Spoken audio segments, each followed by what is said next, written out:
Hi, everyone. Thank you for joining us. I am Valerie Wilson-Peterson with Hope Define Me and Testimony Tuesday. Just a few little computer glitches along the way, so we're going to record it and air it later and really get it out there so everyone can watch and be blessed and touched by this amazing testimony. You know, this Testimony Tuesday is God's show. It is his platform. I am just the facilitator. I do what he wants me to do. I am his obedient daughter. You know, it says in Revelations 12:11 that they triumphed over him, the enemy, by the blood of the Lamb, which is Jesus, but by the word of their testimony. Their testimony. We all walk through stuff because we're going to help other people along the way, and that's what this is about. My guest this evening, my beautiful, beautiful friend, is Kimberly DeGree. Let me read you a little bit about Kimberly, but she has an amazing testimony. You're going to want to grab your friends, and you're going to want to sit down and listen to this and listen deep and share this, because suicide is no joke and you need to pay attention. So my friend Kim, she was born and raised in Bradenton, Florida. She's a cracker, and she lived in Virginia from 2011 to 2015. I lived in Virginia too. She's 36. She has two boys, Tyson, 16, and Dijon, that's 15. She married her friend of 18 years in 2021 and went through 1 year discipleship program called His Girls. She's a rehab tech, and she's also in leadership for youth ministry called Soldiers for Christ, and the CEO of God's ministry called One Touch Healing Ministry, which is amazing. She has a heart for the youth and to see people healed and set free. And she is a pillar in her family and she carries breakers of anointing. And I want you to know that she's a generational curse breaker too, and you're going to hear about that tonight. So, Kim, thank you for joining us. And I'm sorry that we're taping and we're not live, but you know what? The enemy will not have his way. And God will. That's right. There's more than one way. That's right. Exactly. One way to God, but more than one way to get around that silly. That's right. So why don't you tell us a little bit about your background, where you came from, you know, you grew up, your family, set the tone for us. So my grandmother raised my sister and I. We grew up in the church. You know, my grandmother, she was very strict. We weren't allowed to leave our driveway. We were not allowed to leave our driveway. And I think that's, you know, that was like a big thing for me, because you want to rebel whenever, you know, somebody tells you not to do something, you're going to go and do exactly what the person told you not to do. I have two sisters and a brother. I had my son when I was 21 years old, and me and his dad, we ended up splitting up. You know, I think my son was 2.5, and yeah, my life has not been easy, for sure. You know, I guess who has had the perfect life, but you know, there's been some, you know, I started using, you know, drugs and stuff at a very young age, and you know, it just spiraled out of control. But that's a little bit of, you know, my background. And you know, went to church. I was raised in church, you know, did the youth group thing, and I would skip church. I would skip youth group, and I would go with my friends, and we would, you know, do our thing because we were too cool for church. So yeah. And where was your mom in this situation? I know you said your grandma raised you. Yes. So my mom had got remarried when I think I was 5. And that's to my younger sister's dad. And she had, you know, gave my sister and I to our grandmother when I believe I was 5 and my sister was 7. And you know, she's been there, but it was more of, you know, she was battling her own demons. You know what I'm saying? And like, I know that now. So I'm not, you know, it is what it is, but your mom did the best she could. Yes. Yeah. Yes. How she knew how to do it, you know? So there's no manual to be a parent, you know that. No, And as no, parents, we do the best we can. And I always like to say their parents did the best they could, and so forth and so on. So things are generational and they flow downhill. yep, they sure do. Hmm. Yep. Yeah. So you started skipping youth group and you started what, doing smoking cigarettes, smoking pot. What were you doing? I was started smoking cigarettes. Mhm. And then my sister and I, we, had our friends in the neighborhood, and then I started smoking weed when I was 12. Wow. And then I also started drinking. My dad would, pick us up on the weekends, and it was always a party at his house. So, we were around a lot of things. I was around a lot of things. I was exposed to a lot at a very young age.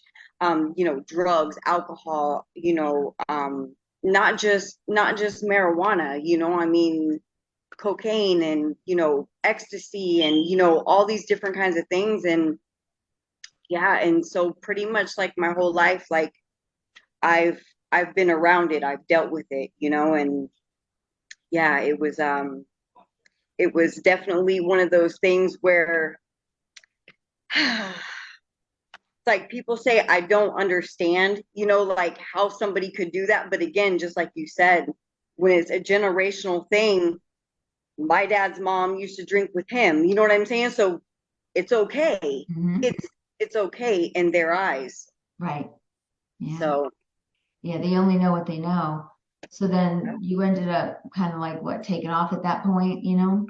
yeah, I when I was 14, I my boyfriend was 21. I was 14, and my parents, they tried putting restraining orders on him, all these different things. I skipped school for like 2 months because I was waiting for these papers to come in the mail, for the court date for the protection order.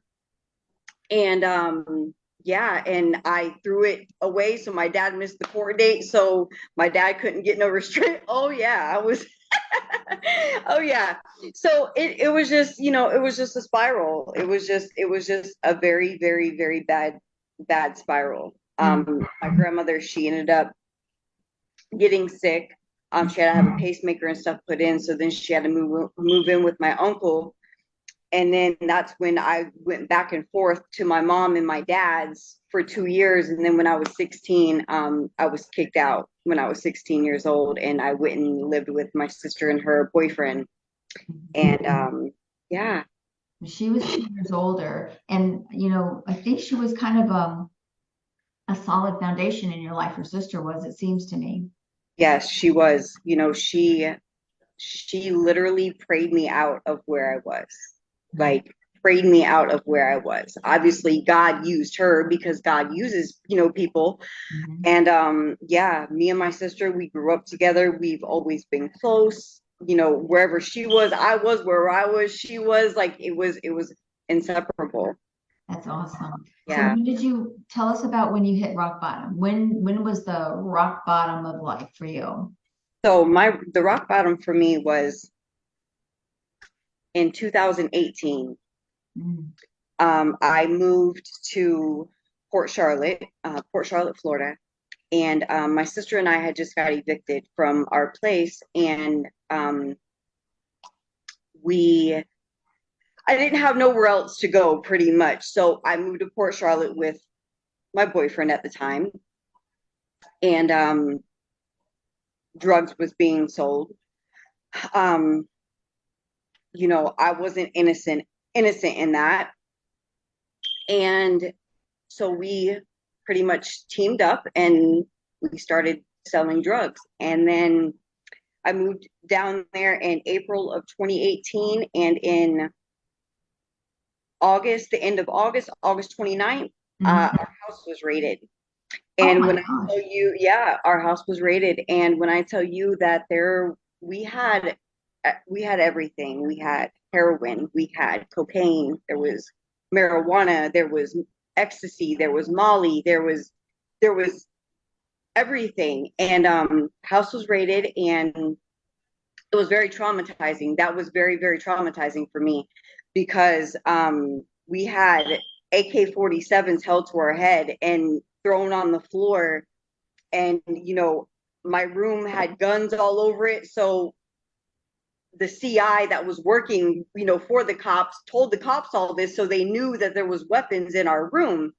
And so whenever they busted in our bedroom door, we had 4 deadbolts on our bedroom door, so nobody could get in there. Well, they busted the door down, and Wow. yeah, and we had the AK-47 held to our head, and we were taken to jail. I ended up having to sit there for 3 months because I would not give them any information. They did charge me with possession of cocaine, possession of marijuana, and possession of drug paraphernalia. And they said that it was in my purse. I don't think it was in my purse. You know what I'm saying? But so yeah, I sat in there, and I think that's when I really felt the Lord, or I heard the Lord um speak, talking to me. And he used so many different situations and so many different things. And it was nothing but God. Now that I look back at it, now that I know God, I know that it was him. And then so after 3 months, I was released. And when that happened, that's when the suicide thoughts started coming. I was depressed. I had lost my son. I hadn't seen my son for, it was, I think it was 9 months at that time. And yeah, I was very depressed. And anytime I would say something to him, because he would be gone for days and he wouldn't answer his cell phone, whenever he would come home, it was this, huge fight. So then finally that's when he started holding a gun to my head. Anytime I would say something to him. So your boyfriend did this? Yes, Okay. yes. Anytime, I would ask him, where are you going, or who are you talking to? He knew how to shut me up, and that was to hold that gun to my head.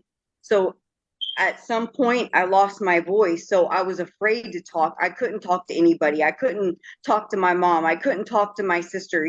I was very isolated. And that's when the depression started coming. Um, it was about 9 months later, I was at rock bottom, like worse than I was before. I was being oppressed in my sleep. Mm. I was seeing demons. I would feel them. I wouldn't only see them, but I would feel them. And it was like this like tightness that I would get in my chest. And it was fear. That's all I could feel was fear. That's all I knew was fear. And it was very traumatizing. And finally my mom was trying to reach out to me. She kept trying to contact me and contact me and contact me, and I wouldn't respond to her because I knew what I was planning on doing. I was planning on killing myself. Mm-hmm. And I didn't want anybody to know what I was going to do because I didn't want nobody to stop me. Right. Right. And I got in the car and I went to start my car and it wouldn't start. And I'm like, why? I'm cussing at God at this point. I'm yelling at God at this point. I'm like, Lord, if I don't kill myself, this man is going to kill me. So like, I'd rather end it myself. And I just kept pleading with him, pleading with him, pleading with him. I attempted again, failed. The next day came along. My car was driving just fine. I went and got his kids some food. Everything was good. Went and took the food back to him. Went to leave again. Car wouldn't start. Mm-hmm. Like, okay, all right. Was not happy. So I reached out to my sister. And my sister was in his girls discipleship program. At that time, she had already graduated. And I had told her about the oppressive dreams that I was having, and the demons, and all those things that was going on. Not only that, there was witchcraft being done, voodoo being done in the house. So it was so, you know they were everywhere. They were everywhere. Like there was no escaping it. And I attempted 2 more times, and obviously it never happened. Right. Obviously it never happened, but I was very, very, very, very, very depressed. I was willing to do whatever it was. I had lost my nursing license, I lost my son, I lost everything, and I felt like I had nothing to live for. I felt like there was like this that was it. That was it. And I had no hope. Mm, mm. It was, yeah, it was very, very traumatizing. Yeah. When we had talked the other day, you said something I thought was very impactful about generational curses, things that If run it in your family.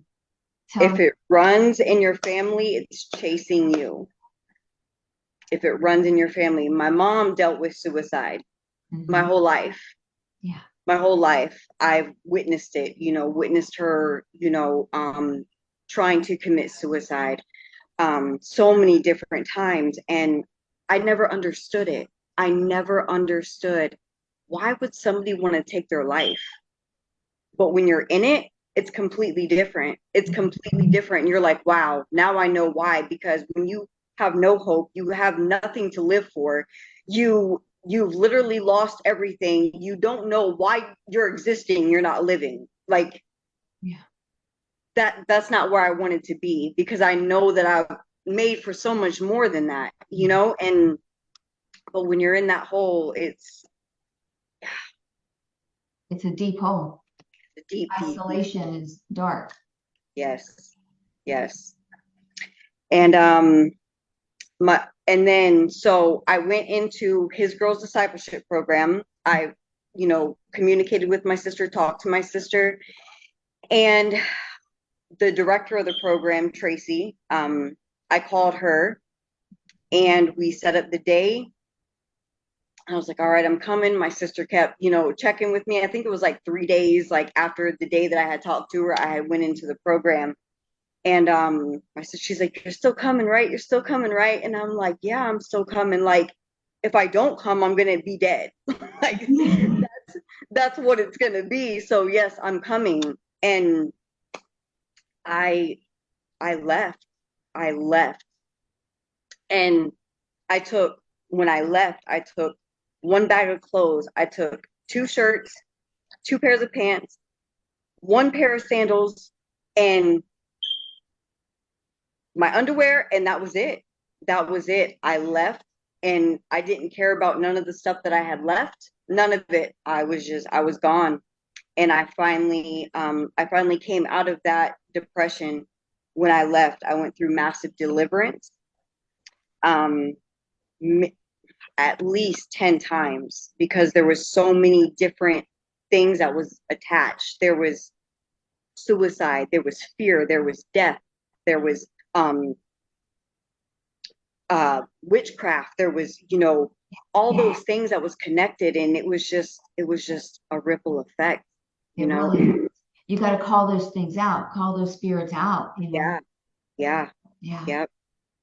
that's amazing. And then it was in that his girls discipleship that that's where the deliverance occurred. Yes, we went to called John George Ministries, and we went there, and it was on Tuesday nights. Actually, it was every Tuesday, and we went there, and um, the first time that I had went through the deliverance, I remember I started manifesting in the car, and my friend that was driving, she said that I was squeezing her hand so tight that like she thought that I was going to break her hand. We pulled up to the church, and like 4 people from the church had to come in and carry me inside, because it was so bad, and I kept hearing those voices in my head telling me to kill myself. Go kill yourself. Go run in the road. Go run in front of a car and go kill yourself. And that thing lingered. It lingered. And then finally Wow. I felt when it broke. I felt when Wow. it broke. And the director of the program, her and her husband had came over to the house. It was probably like 10:30 at night, and I was manifesting terribly. And she said that my whole jaw dislocated from my face. She said that she was scared. She said she was scared. Yeah, she said that she wanted to quit, but she said she couldn't quit because God didn't call her to quit. That she Mhm. kept going because that's what she was supposed to do.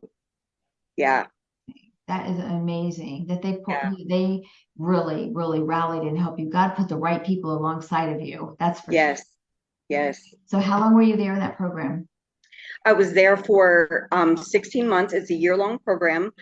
Um, I graduated in November of 14th of 2020.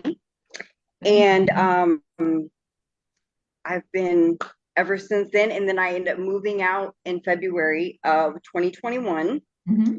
and ended up getting married. And I got my son back. I got all my nursing stuff back. You know, whenever God tells you to do something, that's what you do because he's going to restore everything that you've lost. And I know that for a fact because he's restored everything back. I don't care about those shoes or those clothes or my car that I left when I left Port Charlotte. I just left. You just left, but God restores. It says it in Isaiah, he restores the places long devastated, and he did. Yes, he did. Because that Yes, you were he long did. devastated for sure. Oh, yeah. And thank God for your Yeah. sister. You know, she was Yeah. grounded enough in this, you guys, that relationship that you both had so tight. God bless her. God bless her. Yeah. Yeah. It was, and then it had also been, I think almost 2 years since I had seen her. And when I went into the program, when we seen each other for the first time in that long, you know, because she's went through some things too, you know what I mean? But like when we seen each other, it was like no time was lost. You know, it was completely like we didn't miss a day together, you know, and I remember that feeling. I remember the joy, like my joy literally came back in a couple days just from being away from that environment that I was in and that depression and all that stuff. Like I was happy again. I was excited to see another day. I was thanking God for not taking my life or allowing him to take my life or me taking my life because that wasn't his plan. Right? So Yes. And so now what I love is that you're helping people now because of what you've walked through, you're helping people. yeah. So tell us a little bit about that. So I like to go on the streets. I do like to go on the streets. I like to encourage people, and I like to go and healing's not just for the physical body, but it's for the spiritual, the physical, the mental, all of those things. And I just like to bring hope and encourage others and to not give up, to not give up because God leaves the 99 for the one. If he did it for me, he will do it for them too. You know, that can't be it because once you tap in to what God has for you, you'll know why your plan didn't succeed, you know? Hmm. But yeah, me and my husband and group of us, we went to All Children's Hospital and we prayed for the kids and stuff there for physical healing, and then we encountered some parents and we prayed for them as well for the spiritual healing and stuff like that. I also do the youth ministry thing that I'm doing now, and I like to teach the kids, I always like to put my story in there of things that I've been through because they're like, oh, they don't know what they're talking about. Because, whenever you're a kid, you know everything, right? Right, right. You know everything. So, I just like to be relatable with them and let them know that I understand whatever it is that they're going through, whether it's, drugs or whether it's suicide or not liking your mom or your dad or feeling some kind of way towards somebody. Like I'm here to listen. I genuinely care, and I just want to pull the people out of the same hole that I was in because that's what we're supposed to do. Exactly. Exactly. And is there an opportunity for you ever to like go in and speak into high schools or middle schools? I have thought about that. I have actually thought about that. Um, I know some schools are weird about those things. I would Mhm. have to, obviously pray and ask Holy Spirit, where and where it would be that He would want me to go. But yeah, I've actually thought about that, and that's very good. So that's confirmation that you said that.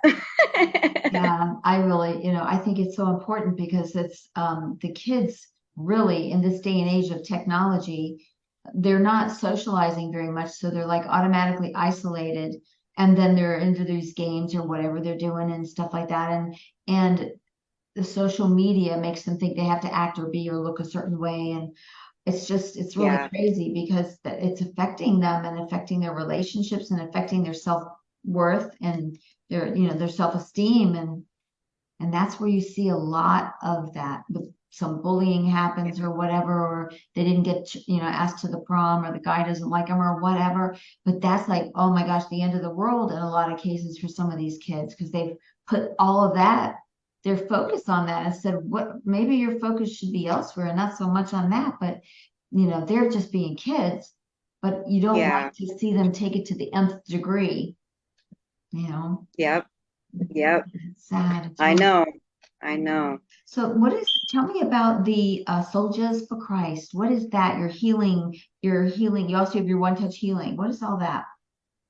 Okay, so Soldiers for Christ. My husband and I were leaders in that. It is a friend of ours, Cody and Nina, their youth ministry, Mhm, and we partnered with them in that last April, mhm, so about a year and a half ago almost. And we work with the youth from ages 13 to, I think there's even somebody in there that's 22 as well. So it varies. mhm. And we meet every other Thursday, and we do a teaching, a lesson. We do gift activations. Nice. We encourage them. We also give them the time to come up and share anything that they're struggling with, to lay it at the feet of Jesus. And um yeah, that's what we do there. And One Touch Healing Ministry is, the Lord spoke this to me back in December of last year, and obviously I didn't start it until He told me to, and I started it. And July 1st was my first outreach, and that was at All Children's Hospital. And I got Jesus dolls from Amazon, and it's these little Jesus stuffed animal dolls, and we gave them to children at the hospital and prayed for them and the families, and it was just absolutely, it was absolutely amazing. Yeah, I love that you do that. I love that. I love yeah, that. That's yeah. It's amazing. So, anyone struggling out there right now, what would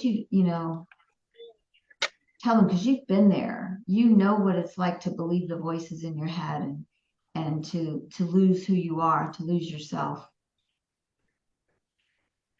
what I would say is, don't give up, because there's so many people out there that can relate and that would understand you, but you have to say something. You Mhm. have to say something, because if you don't, then it has power over you. But the moment that you speak on it and you release it, it loses its power. And Mhm. I'm always available. If anybody ever watches this, It my will. name on Facebook is Kimberly and DeGree. Please message me. Please, please, please message me. And I will lead you through whatever it is that you need help with, even if it's just somebody to listen to, somebody to talk to, somebody that would understand, that doesn't look at you like you're crazy, because you're not crazy. It's real. It's so real.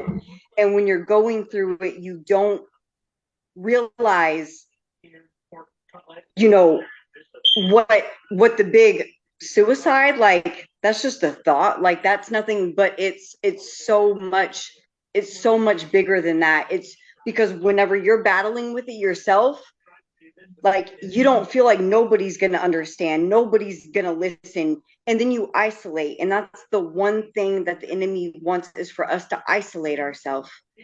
And that way he can have his way.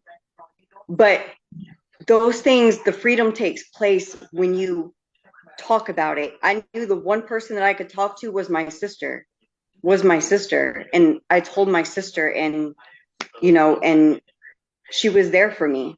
Mhm. So if my message to everybody is don't ever feel like you're alone. Don't ever feel like your life's over, because it hasn't even begun. If that's where your your mind is in the suicide and the death, Mhm. it hasn't even started. But if you can get through those and find a program, find something, there's so many people out there that care and that would love to help. And I would be more than willing to help anybody through those things, because I know what it's like. I've been there, and it's not fun. It's so real, and it's so intense, and it's so, the voices and all those things telling you lies, telling you that you're not worthy, you're not enough, you'll never amount to anything, you'll never get anything back, you'll never be this. And then you start to believe those things, and you're like, why am I even alive? Then Mhm. those thoughts start coming. But it's not the end. It is, it's not the end, because that's not God's plan. That's not God's plan for your life. And just push through. Just push through and reach out to somebody, because there are people that care, Mhm. and people that do care about what it is that you're going through, and you're not alone, because I dealt with it for a long time myself, and I'm here today. Yeah. So And you're an amazing blessing too. So thank let you. me ask you, so now, I mean, God has set you free, but Mm-hmm. do you ever, I mean, is it like a black and white, just boom transformation, or do they still try to get the thoughts in your head? Oh no, they still came, but it's an everyday thing that you have to do. Whenever those voices come, whatever it says that you're not worthy, I am worthy. You're not enough, I am enough. When you start telling yourself that, and you Hmm. start counteracting what the enemy is saying to you, and you speak against it, he stops, because whenever he sees that he can't get no traction on you, or that he can't make you fall again, he will stop. He will stop. It's a long process, yes, because the attacks are still going to be there. The attacks are still going to be there, but it's an everyday thing that you have to get up, and I am delivered. I am healed. I am free. I am all those things that the enemy is saying that I'm not. I am those things. I am a daughter of the king. I am favored. I am blessed. I am. You have to speak life over yourself, because if not, the evil one will come in and he will speak death over your life. And that's what happens. Mhm. Exactly, exactly. And that's one thing, you and I were talking about this earlier, that, the enemy, there's a real lot of presence, a dark presence in this world. It's real. There is an enemy, and he's out to kill you, kill and destroy everyone. Yep. That's his goal. Yep. And he will attack whoever he can attack, the weak ones. Think about it. He'll go after the weak ones, the ones that do isolate. But always remember, we were talking about this, what you say out of your mouth, the enemy hears. Okay, he hears that. What you write down or what your thoughts are, he can't touch that. And see, God will speak to you, and God will put those thoughts in your mind, good thoughts. And what you read in the Bible will fill you up with good stuff too, because you got to watch your gateways. So Yep. watch what you say though, because when you accidentally speak like, oh, like I remember you saying, I'm absolutely terrified of drowning. Remember saying that to me? Yes. When you say something like that, that is what the enemy will use to bring you down. Whether Yep. you were going to drive off the bridge, Yep. and that's not Yep. the right mind, because you would never want to do that, right? So No. exactly. So we have to be very careful what we do speak out of our mouths. And when we do, we speak positive. We speak positive over ourselves. That's so, Yep. And just like we were saying earlier, was God spoke life into existence. mhm, His breath, he spoke those things into existence. There's life and death in your tongue. There's power in your words. So you have to be careful with the words that you use, because the enemy will play with it. He will play with it and he will test you. He's like, okay, that's what she said.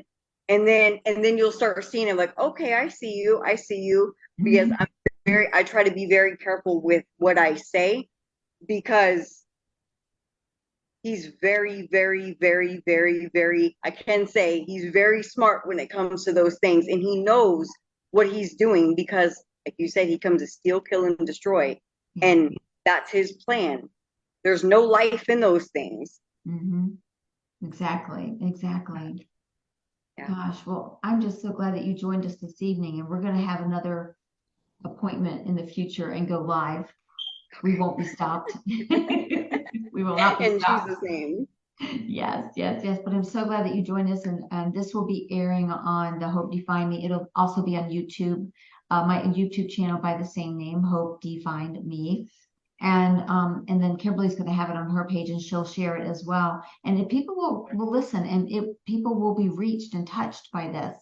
And I believe it's something that we need to talk about more. So I would love to have you back when we can when God allows the electronic system or down, or God has his way when he wants it back, you know? Let me say something real quick, Please. because the Lord just dropped this in my spirit. Yeah. So with the whole thing with my mom and all that, my mom is now in the same program that me and my sister were both in. She is now in there, and she graduates in November.